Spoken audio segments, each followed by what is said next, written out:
Blackheads usually begin when pores get clogged with excess oil and dead skin cells, so prevention works best when skincare stays gentle, regular, and simple rather than harsh, aggressive, or constantly changing.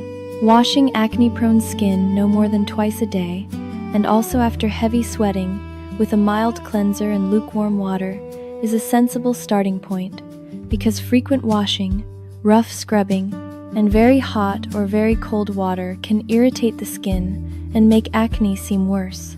Do not try to squeeze, scrape, or clean out blackheads at home, since that can worsen inflammation and may increase the risk of lasting marks or scarring.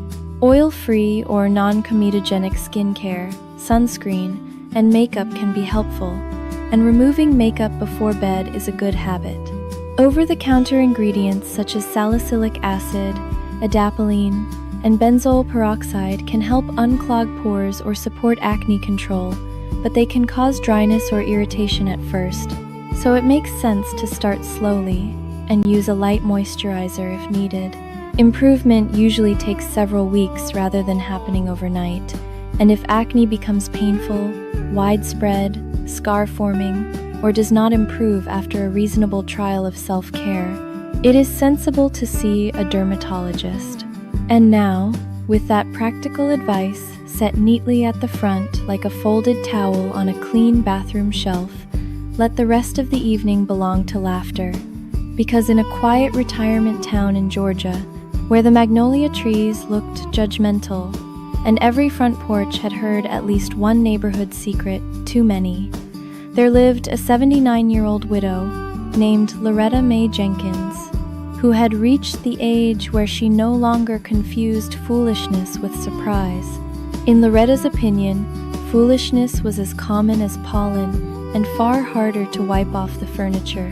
Loretta lived in a white cottage with green shutters, a porch swing that squeaked on humid evenings, and a front yard lined with brick edging so exact that passing children once asked if she measured it with a ruler. Her late husband, Raymond, had been a kind, broad-shouldered man with a gift for repairing engines and an astonishing weakness for decorative objects nobody else wanted.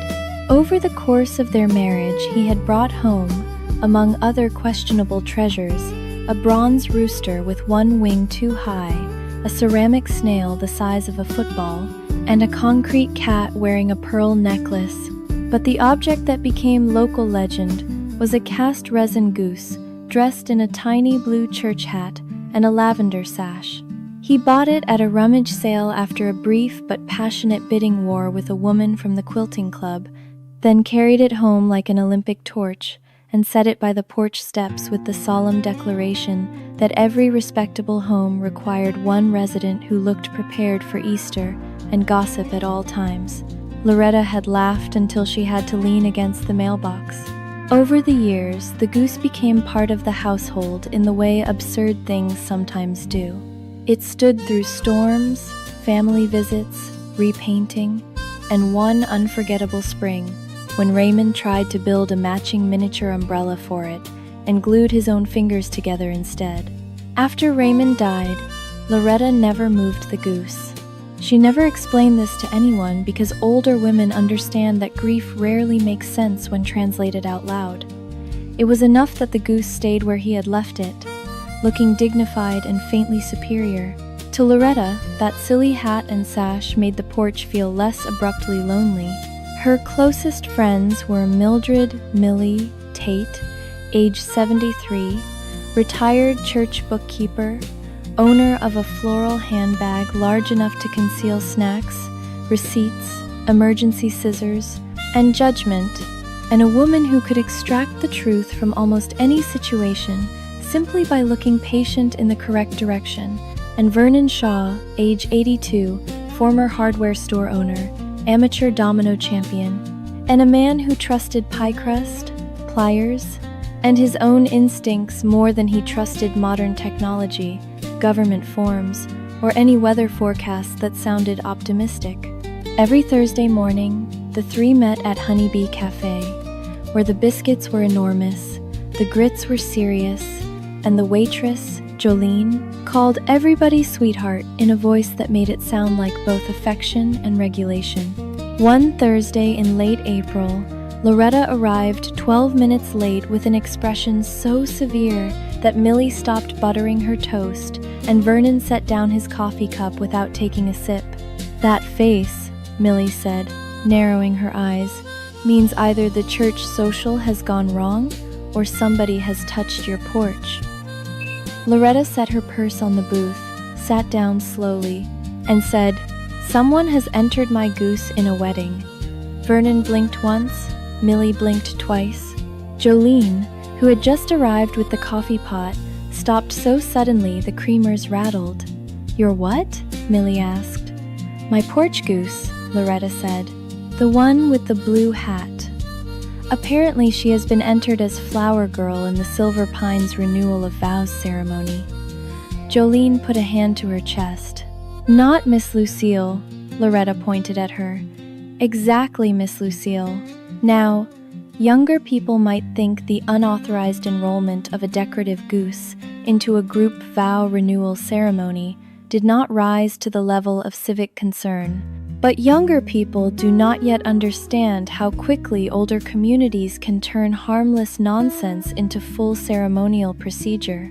In Silver Pines Village, every bake sale, brunch, hymn sing, dance night, blood pressure fair, and commemorative luncheon had a way of expanding beyond itself until it involved committees, ribbons, and at least one person taking notes for reasons no one understood. So when word spread that Loretta Mae Jenkins's porch goose had somehow become part of an official ceremony involving 23 married couples renewing their vows under string lights and silk flowers, people responded with the exact mixture of delight and moral alarm that such circumstances required. By the time breakfast arrived, half the diner knew. A man at the counter blamed the event women. A woman by the pie case said the whole town had become overly comfortable with themes. Jolene brought Loretta an extra side of bacon for courage and leaned in close enough to say, "I'm not saying this is a scandal, but if it grows any more legs, it'll need its own parking space." Millie had already pulled out a pen. "We're investigating," she said. Loretta sighed. "We're eating breakfast." "Both can happen," Vernon replied, which was exactly the sort of sentence old people use when they have already made up their minds to meddle. Once breakfast was done, they drove back to Loretta's house, where the first thing they saw was the front porch itself, looking slightly wrong. Not the swing, not the fern, not the mailbox. The space beside the steps. Empty. Loretta stopped cold. "Oh no," she said. Millie turned. "What?" Loretta pointed. "She's gone." And there it was. The place where Miss Lucille usually stood, hat angled just so, sash catching the morning light, was bare except for a little patch of cleaner brick and one faint glittery thread caught on the railing. Vernon bent slowly, grumbling at his knees, and studied the ground with the gravity of a man who had waited decades for a respectable excuse to inspect dirt for clues. "Tracks," he said. "Small wheel marks. Cart, wagon, or somebody with very unfortunate luggage." Millie reached toward the railing and plucked the glittery thread free. "Tulle," she said. Loretta closed her eyes briefly. "They have not only stolen my goose," she said.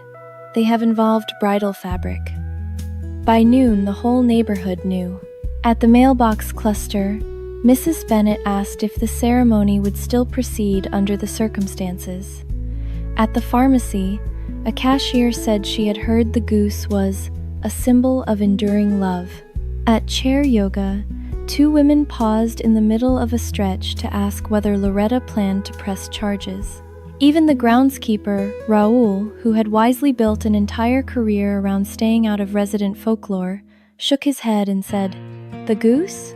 That's too much." Loretta's daughter called from Birmingham after hearing the story through a cousin who never once let facts slow her down. "Mama," she said, laughing so hard she had to try twice, "why is Daddy's goose involved in a wedding?" Because this town is one church announcement away from collapse, Loretta replied. Are you upset? I am offended on principle and curious in detail. That sounds fair. The first real clue came from the receptionist at the beauty salon, who lowered her voice and said, Mrs. Caldwell was in here this morning talking about the little flower girl with the hat and how hard it was to keep the veil straight. Loretta did not even pause. Mrs. Caldwell, head of the events committee, believed every community gathering needed enhancement, preferably with bows. If she had access to a decorative goose, a wedding theme, and enough volunteers, she would absolutely create a role for all three. When Loretta, Millie, and Vernon arrived at the community ballroom, the parking lot was already full of folding tables, rental chairs, and one pickup truck carrying fake flowers. Inside, there were silk arrangements, white ribbon, church ladies, a sound system that would certainly malfunction at the emotional moment, and, at the very front of the room beside the archway, standing proudly on a small pedestal, draped in lace, was Miss Lucille. The goose was wearing a tiny white veil over her blue church hat.